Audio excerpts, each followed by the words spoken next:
Existe uma conversa que nunca para.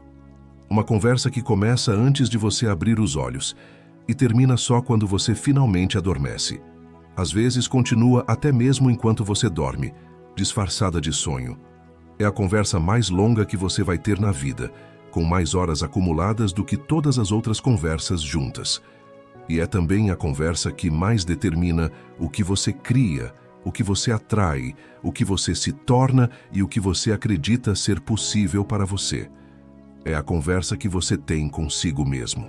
Napoleon Hill chamava essa conversa de o árbitro da sua vida. Dizia que enquanto as pessoas se preocupam com o que os outros pensam delas, com o que o mercado oferece, com o que as circunstâncias permitem, a conversa interna está silenciosamente arbitrando cada percepção, cada decisão e cada ação, de uma forma que torna tudo o mais secundário. Porque você nunca age além do que a conversa interna diz ser possível para você. Você nunca persiste além do que a conversa interna diz ser razoável. Você nunca recebe mais do que a conversa interna diz que você merece. E a maioria das pessoas nunca examinou essa conversa com honestidade. Nunca parou para ouvir o que o árbitro está dizendo. Nunca questionou se as regras que ele está aplicando são as regras corretas ou apenas as regras que foram instaladas por programação. Esta manhã você vai examinar essa conversa. Vai entender como ela foi formada, por que ela tem o poder que tem e o que é necessário para transformá-la de árbitro limitante em aliado poderoso. E vai sair daqui com as ferramentas para mudar deliberadamente a conversa interna, que mais influencia tudo que você cria. Antes de continuar, faça o seu primeiro ato de intenção desta manhã. Escreva nos comentários: a conversa que tenho comigo mesmo está mudando agora, não como aspiração, como o reconhecimento de que você já está no processo de transformar a voz que mais influencia sua vida. Inscreva-se no canal e ative o sino, porque essa transformação acontece uma manhã de cada vez. Agora respire fundo. Encha os pulmões completamente. Segure por um momento e solte devagar. Mais uma vez. Inspire, segure e solte. Sinta a mente se quietar o suficiente para que você possa ouvir, talvez pela primeira vez com clareza, o que a conversa interna tem estado dizendo. Você está no estado ideal para o que vem a seguir. Hill ensinava que a conversa interna opera em 3 camadas que a maioria das pessoas trata como uma só. E confundir essas 3 camadas é o principal motivo pelo qual as tentativas de mudar o diálogo interno frequentemente falham ou produzem resultados superficiais que não duram. A primeira camada é o comentário do momento. O pensamento que passa pelo campo da consciência em resposta ao que está acontecendo agora. É o mais óbvio, o mais rápido e o mais fácil de identificar. Você percebe que está atrasado para algo, e o comentário do momento diz: sempre acontece isso comigo. Você recebe um elogio e o comentário diz: será que ele está sendo sincero? Você enfrenta um obstáculo e o comentário diz: eu sabia que não ia funcionar. Esses comentários parecem apenas pensamentos passageiros, mas Hill documentou que cada comentário do momento, repetido com frequência suficiente, vai se instalando em camadas mais profundas da conversa interna, eventualmente se tornando parte da narrativa que o subconsciente trata como verdade sobre você. A segunda camada é a narrativa pessoal. A história que você conta sobre si mesmo, sobre o que é possível para você, sobre quem você é. Essa narrativa é construída ao longo do tempo pela acumulação de comentários do momento, por experiências que confirmaram certas crenças, por mensagens recebidas de figuras de autoridade que foram internalizadas como verdade. É mais lenta do que o comentário do momento, mais estável e muito mais poderosa em termos de influência sobre o comportamento. A narrativa pessoal é o nível onde afirmações típicas como "eu não sou bom em finanças", "eu não sei lidar com conflitos", "as coisas sempre dão errado para mim" ou "eu não tenho jeito para isso" habitam. E é por isso que essas afirmações, quando ditas em conversa, parecem fatos e não opiniões. Porque no nível da narrativa, elas foram instaladas com a solidez de fatos. A terceira camada é a crença de identidade. O nível mais profundo e mais determinante da conversa interna. É o que você acredita ser no nível mais fundamental, Não o que você faz, não o que você tem, o que você é. E esse nível opera de forma tão automática e tão invisível que a maioria das pessoas nunca o identifica diretamente. Percebe apenas os seus efeitos, que aparecem como padrões que se repetem independentemente de quanto esforço consciente seja aplicado para mudá-los. Hill dizia que transformar a conversa interna, sem chegar ao nível da crença de identidade, é como pintar uma casa com a fundação podre. O resultado visual melhora temporariamente, mas a estrutura continua cedendo de formas que inevitavelmente voltam à superfície. Romanos 12, versículo 2 instrui: Não vos conformeis com este século, mas transformai-vos pela renovação da vossa mente. A renovação da mente que esse versículo descreve não é superficial. É a transformação das 3 camadas da conversa interna, dos comentários do momento às narrativas pessoais, até às crenças de identidade mais profundas. E é uma transformação que acontece de forma progressiva, não instantânea. Pense agora. Qual é o comentário do momento mais frequente que aparece quando você pensa nos seus objetivos mais importantes? Qual é a narrativa pessoal que esse comentário está construindo ao longo do tempo? E qual é a crença de identidade que essa narrativa está sustentando? Essas 3 perguntas, respondidas com honestidade, vão revelar onde a conversa interna está limitando o que você cria. Hill identificou 6 padrões específicos de conversa interna que aparecem com mais frequência nas histórias de estagnação que estudou. Não porque as pessoas que os tinham eram fracas ou incapazes, mas porque esses padrões operavam de forma tão automática e tão normalizada que não eram questionados. E o que não é questionado não pode ser mudado. O primeiro padrão é o que Hill chamava de linguagem de impossibilidade. O uso habitual de palavras que fecham possibilidades antes que sejam exploradas. Não consigo. Nunca funciona. É impossível para mim. Não tenho jeito. Essas frases, quando usadas habitualmente na conversa interna, instalam no subconsciente um filtro que descarta evidências de possibilidade antes que cheguem à consciência.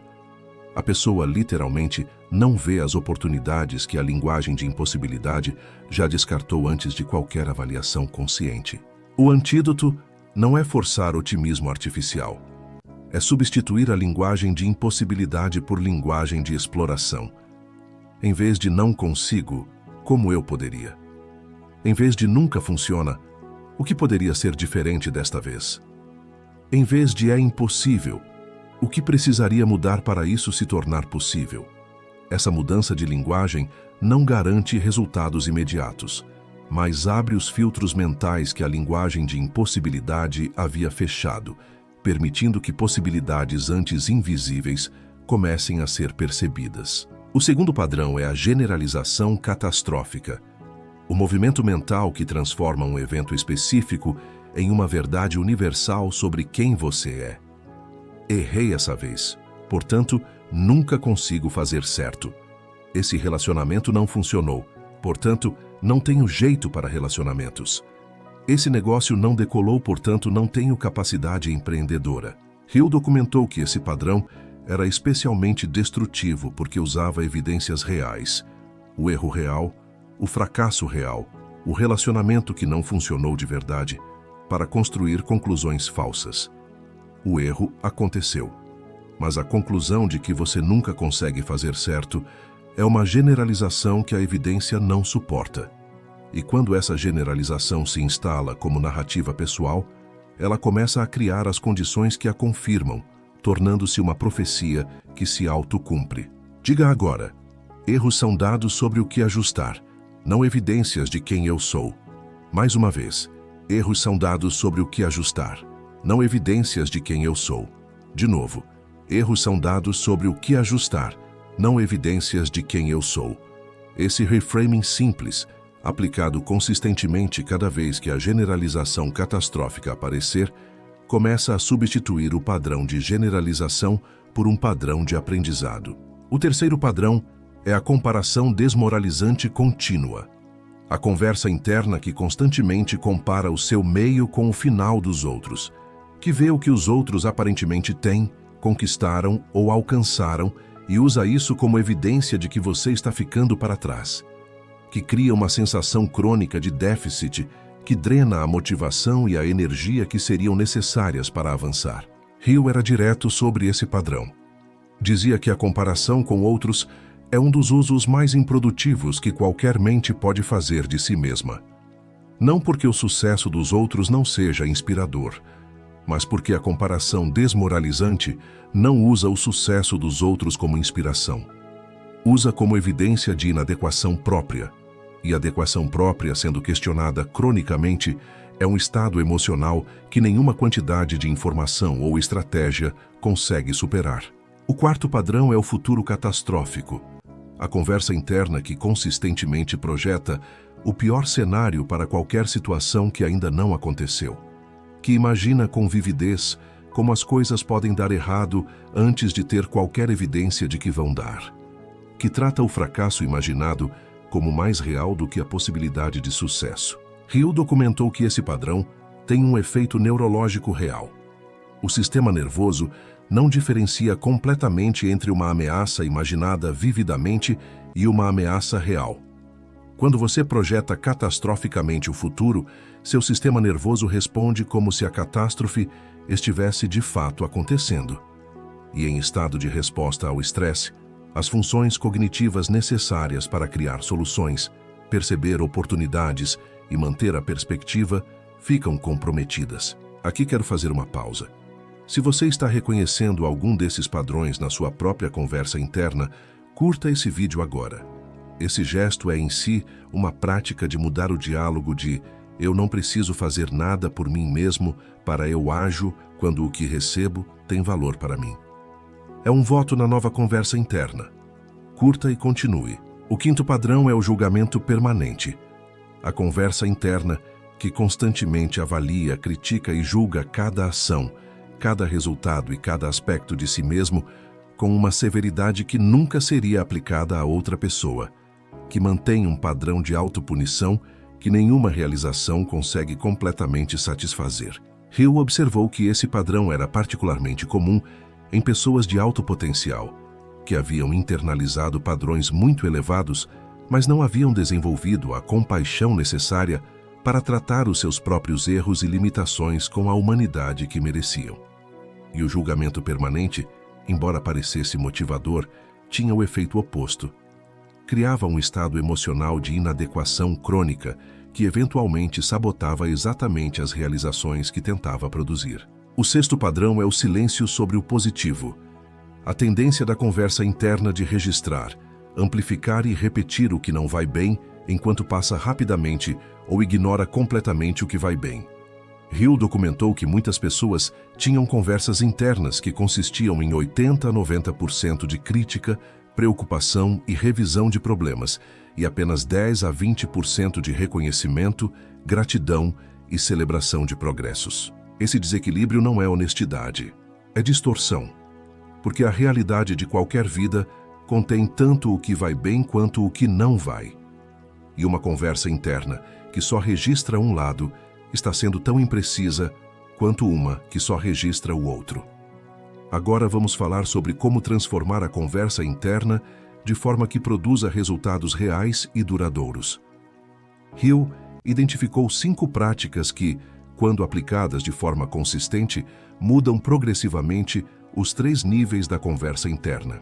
A primeira prática é a escuta ativa da conversa interna. Antes de qualquer mudança ser possível, você precisa ouvir o que a conversa está dizendo, não de forma casual, notando apenas quando ela é particularmente barulhenta ou negativa. De forma deliberada, com atenção regular ao conteúdo. O que aparece quando você pensa em dinheiro? O que aparece quando você pensa em relacionamentos? O que aparece quando você enfrenta um obstáculo? O que aparece quando alguém te critica?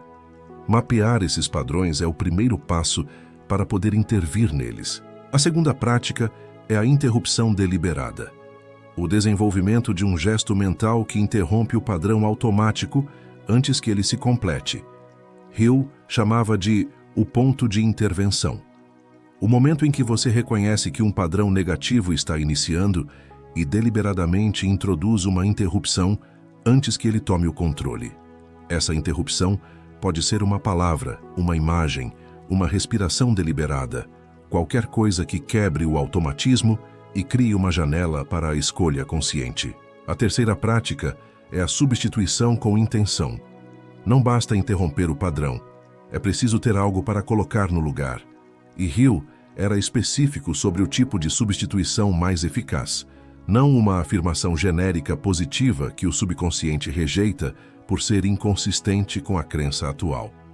Uma afirmação de exploração ou de aprendizado que o subconsciente consegue aceitar porque não contradiz diretamente a crença, mas abre um caminho diferente. Por exemplo, se o padrão é eu nunca consigo manter a disciplina, a substituição que não vai funcionar é eu sou uma pessoa extremamente disciplinada, porque o subconsciente tem evidências que contradizem isso. A substituição que funciona é o que posso aprender com as vezes que não mantive a disciplina que me ajude a fazer diferente agora. Essa pergunta não nega a experiência passada, mas muda o que a conversa interna faz com ela. Aqui quero pausar. O processo completo de transformação da conversa interna que estamos descrevendo é exatamente o que a Bíblia da Mente Milionária estrutura de forma progressiva e acompanhada. O link está disponível tanto na descrição deste vídeo quanto fixado nos comentários. Se você quer esse suporte estruturado no processo, vale muito conhecer. A quarta prática é a instalação de nova narrativa através da repetição emocional. Hill documentou que a narrativa pessoal, o segundo nível da conversa interna, muda mais lentamente do que o comentário do momento. E a chave para mudar esse nível é a repetição emocional. Não a afirmação mecânica dita sem emoção. A declaração de uma nova narrativa com a emoção genuína de alguém que está começando a acreditar nela. Essa emoção genuína, mesmo que inicialmente pequena, é o que permite que a nova narrativa passe pelo filtro do subconsciente, que normalmente rejeitaria informações inconsistentes com a narrativa atual. Porque o subconsciente responde à emoção mais do que à lógica. E a emoção real que acompanha uma nova narrativa, mesmo que incipiente, começa a criar as conexões neurais que vão eventualmente tornar a nova narrativa mais forte do que a antiga. A quinta prática é a construção de evidências da nova narrativa. A busca deliberada e o registro de evidências que são consistentes com a nova conversa interna que você está tentando instalar.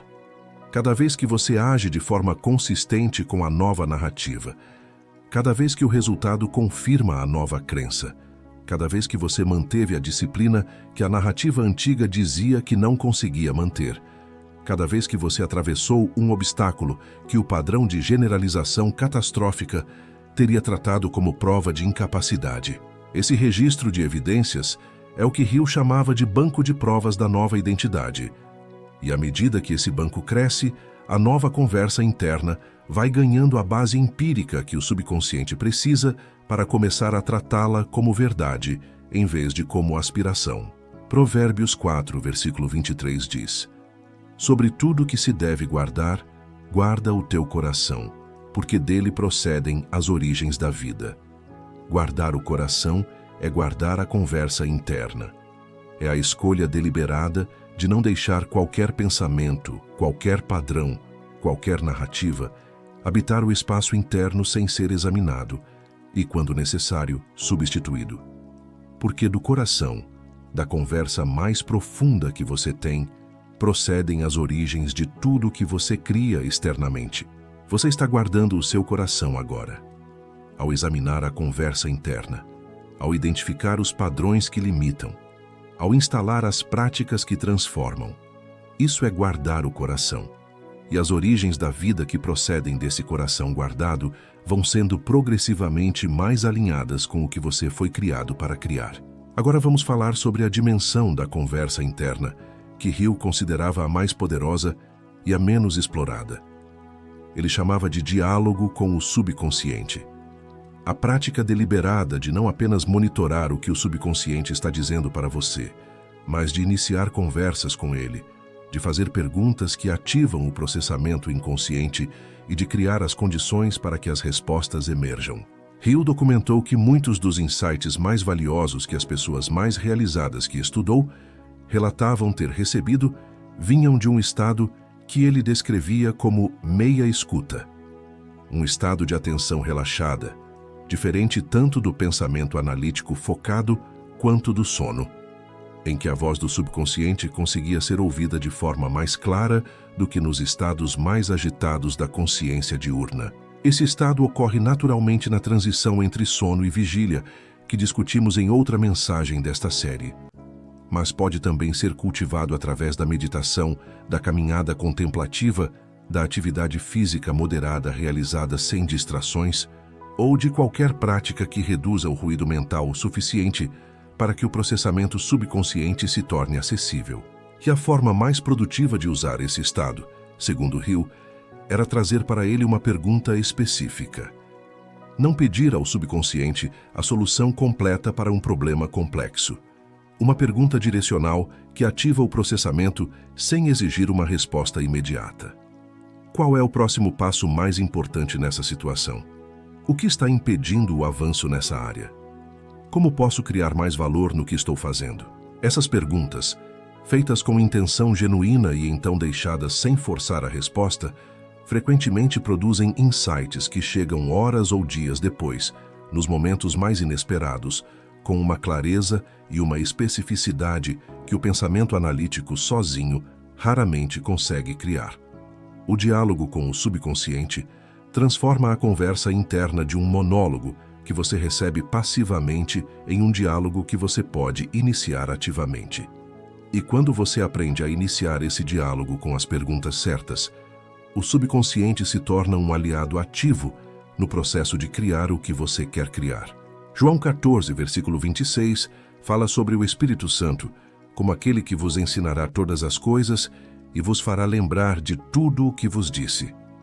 O Espírito que ensina e que faz lembrar opera frequentemente nesse mesmo espaço de atenção relaxada e receptiva que Hill descrevia, não no ruído da agitação, no silêncio da receptividade.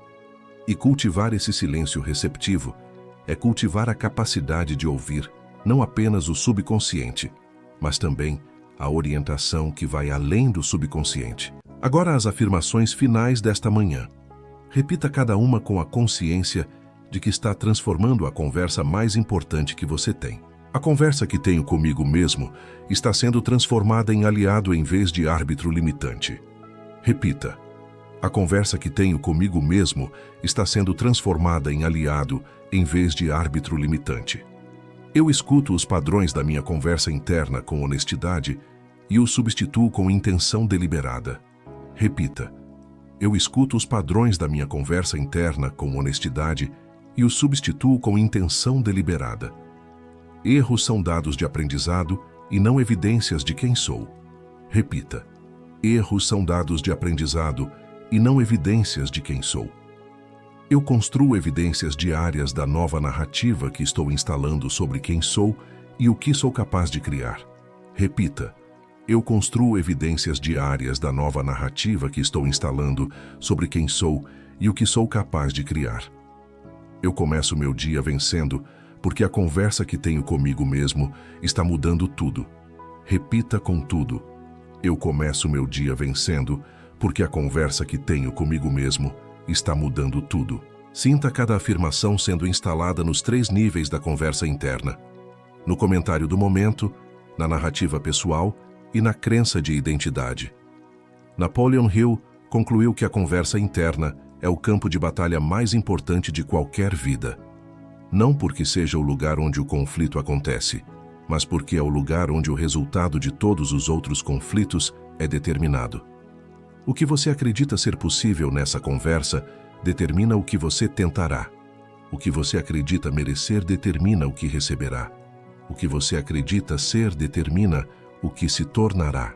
E essa conversa, a mais longa, a mais constante, a mais determinante de toda a sua vida, pode ser transformada, não de uma vez, mas uma manhã de cada vez, uma prática de cada vez, uma nova narrativa instalada de cada vez. A transformação já começou. Esta manhã já é parte dela. E cada manhã que você voltar para ouvir mais uma mensagem desta série, é mais um momento em que a conversa interna recebe um input de alta qualidade, que vai progressivamente substituindo os inputs de baixa qualidade que a instalaram no estado atual. Continue a conversa. A nova conversa. Aqui está sendo construída agora. E se você quer esse processo de transformação da conversa interna estruturado num sistema completo, a Bíblia da Mente Milionária está esperando por você. O link está tanto na descrição quanto fixado nos comentários deste vídeo. Escreva nos comentários: a conversa que tenho comigo mesmo está mudando agora. Esse decreto abre e fecha essa mensagem. É a declaração de quem tomou consciência da conversa mais importante que tem e escolheu transformá-la. Curta esse vídeo se os 6 padrões e as 5 práticas revelaram algo sobre a conversa interna que você nunca havia examinado com essa clareza. Esse gesto simples também sinaliza para o algoritmo que esse conteúdo tem valor para você, ajudando mais pessoas a encontrarem essa mensagem.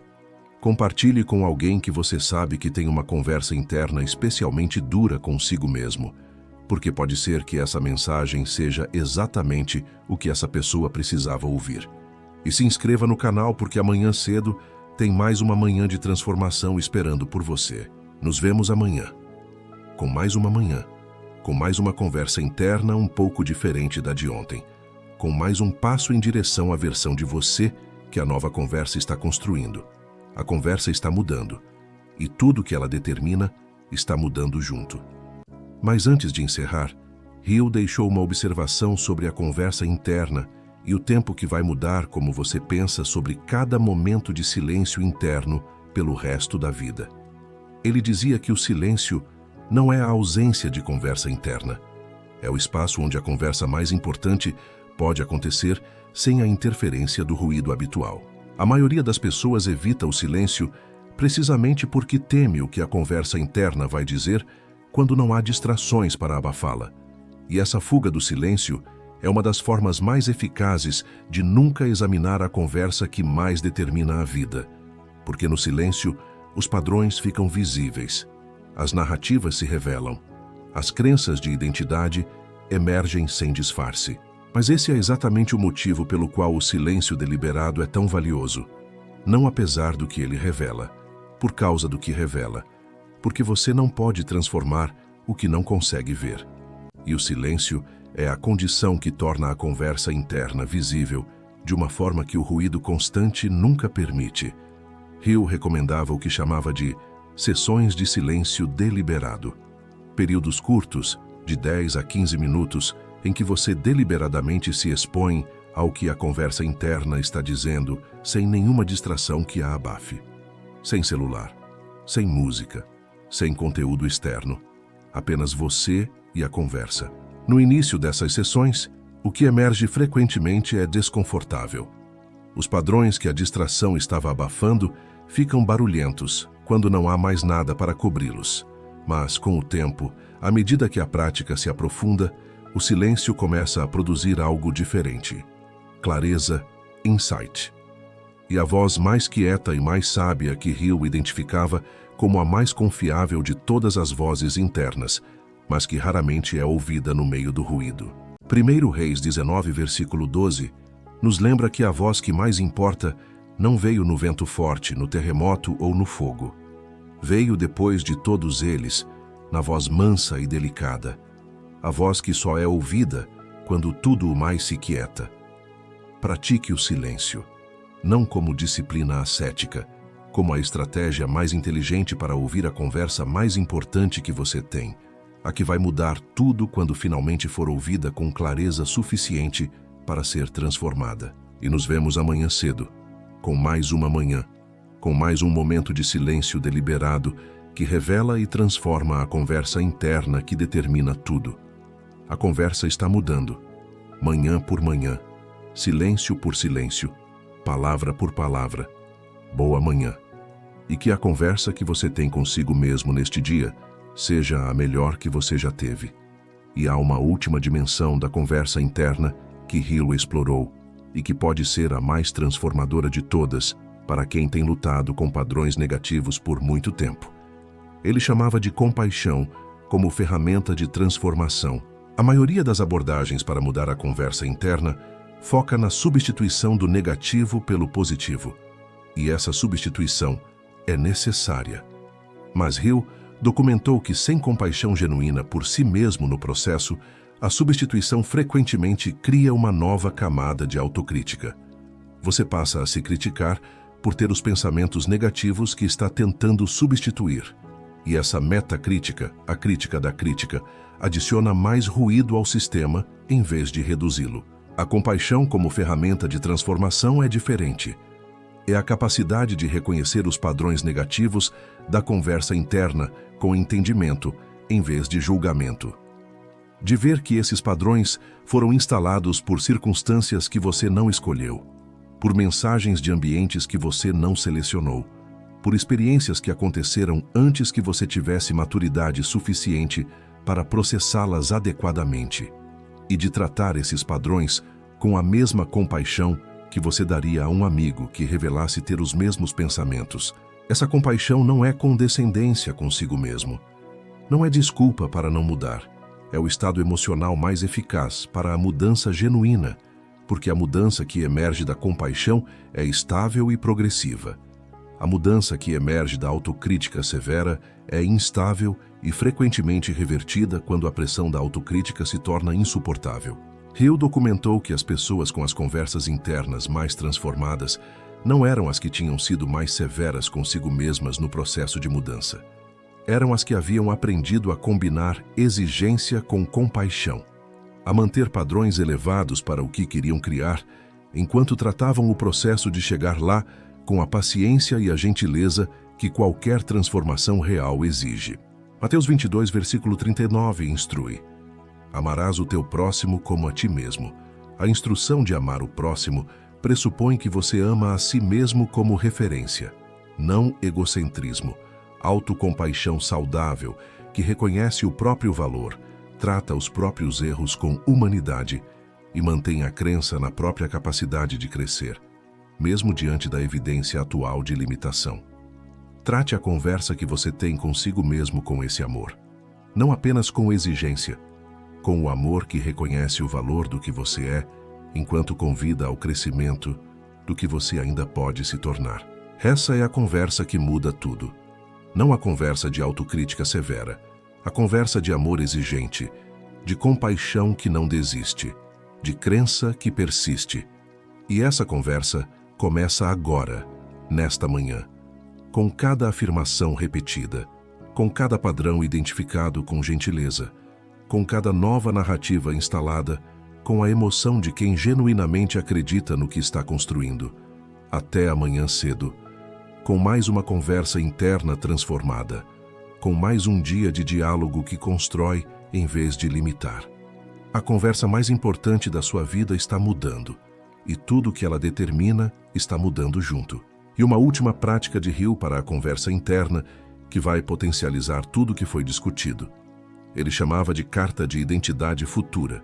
Uma vez por semana, você escreve uma carta em primeira pessoa descrevendo quem você é no futuro, a partir do ponto em que a nova conversa interna já está completamente instalada. Não quem você quer ser, quem você é, descrito com a naturalidade e a especificidade de alguém que está descrevendo sua realidade atual. Você escreve na voz da pessoa que já atravessou o processo de transformação da conversa interna, que já instalou as novas narrativas, que já dissolve os padrões limitantes de forma automática, que já opera a partir de crenças de identidade alinhadas com o que foi criada para ser e criar. Essa carta, escrita com detalhe emocional genuíno, serve ao subconsciente como um mapa do destino, uma descrição de quem você está se tornando, que o subconsciente começa a tratar como um endereço real para onde está navegando. E quando o subconsciente tem um endereço claro, ele organiza percepções, decisões e comportamentos de formas que aproximam progressivamente da descrição da carta.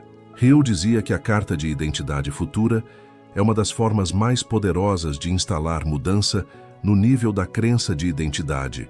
O terceiro e mais profundo nível da conversa interna precisamente porque não tenta substituir a identidade atual por força.